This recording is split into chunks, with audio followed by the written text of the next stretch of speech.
अभी के लिए 4 हैं, वैसे थोड़े से और ऐड करेंगे हम। सबसे पहले ऑरो फार्मा लिया है हमने।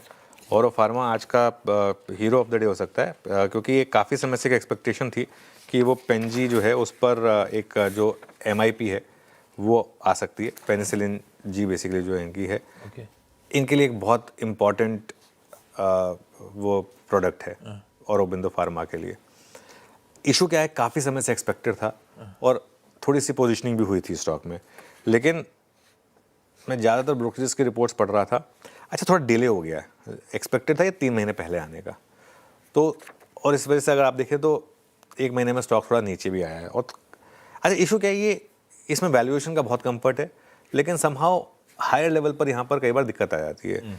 तो बहुत बड़ा गैप अप हो तो चेज मत करें, लेकिन ये इवेंट जो है ना, ये 5 से 10% रैली वाला इवेंट है। मान लो अगर 1-1.5% के ऊपर खुले तो शायद एक आपको मौका दे फिर एक ट्राई करने का यहाँ पर, क्योंकि इस इवेंट के बेसिस पे मुझे लग रहा है कि 5 से 10% की रैली यहाँ पर होनी चाहिए। डिक्सन को मैं ग्रीन ले रहा हूँ प्योरली बिकॉज ऑफ पोजिशनिंग। हर कोई शॉर्ट है डिक्सन में। डिक्सन का 1 महीने का चार्ट लेकर आइए। कल हालांकि स्टॉक में थोड़ी सी स्ट्रेंथ आई थी टुवर्ड्स द सेकंड हाफ, लेकिन 1 महीने का चार्ट देखिए आप, डिक्सन का 12% गिर चुका है। आई थिंक स्ट्रीट ये मान के चल रही थी कि डिक्सन के हॉरेंडस नंबर आएंगे, वो नहीं है। तो मुझे लग रहा है एक बार के लिए गैप अप होगा, लेकिन बड़े गैप अप में चेज मत करें और फंसी हुई पोजीशन से बाहर निकले, क्योंकि ये स्टॉक काफ़ी वीक है और इसमें एक रिस्क है कि कुछ तो मार्केट सेंस कर रहा है यहाँ पर। इसका सबसे इंपॉर्टेंट चीज़ थी कि मार्जिन का जो नंबर है ना वो अच्छा आया है, इसकी वजह से लाज बच गई। टॉप लाइन ख़राब है, टॉप लाइन मतलब एक्सपेक्टेशन से नीचे, लेकिन मार्जिन अच्छा आया तो उसकी वजह से थोड़ा सा बेटर हो गया। लेकिन आज क्योंकि पोजीशनिंग काफ़ी शॉर्ट है, आज इसमें रैली आ सकती है।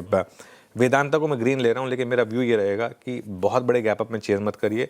कल भी हमारा बिग स्टॉक था, कल भी इसमें ऑलरेडी बड़ा मूव आ चुका है। कई दिनों से हम इस पर पॉजिटिव रहे हैं। कमोडिटी में सुपर बुल मार्केट चल रही है इस समय, लेकिन कई बार ऐसा होता है कि कमोडिटी कंपनीज जो होती हैं, देखिए 2 हफ्ते में 27% ऊपर है। कमोडिटीज़ कंपनीज में कई बार होता है कि ब्लॉकबस्टर नंबर्स पे प्रॉफिट बुकिंग आती है और ख़राब नंबर्स पे स्टॉक बॉटम आउट हो जाते हैं। ये कई बार कमोडिटी कंपनीज का ट्रेंड रहता है।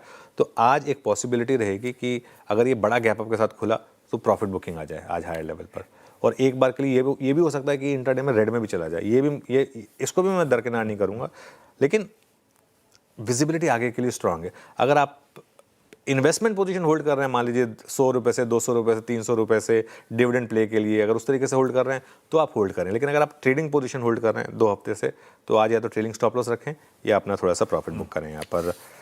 उसके अलावा एक और है पेटीएम के नंबर्स अच्छे हैं और शेयर थोड़ा सा गिरा भी है पेटीएम का एक्चुअली पिछले कुछ दिनों में। और रेवेन्यू 6%, कंट्रीब्यूशन प्रॉफिट 3.5% बढ़ा है। लेबर कोड के बावजूद इन्होंने डिसेंट एबिटा नंबर डिलीवर करा है, तो इस वजह से ये एक और स्टॉक है जो मेरे रेडार पर रहेगा। कॉन्फ्रेंस कॉल चल रही है, विजय शेखर शर्मा जी फ़ोन पे पर एक डिग ले रहे हैं।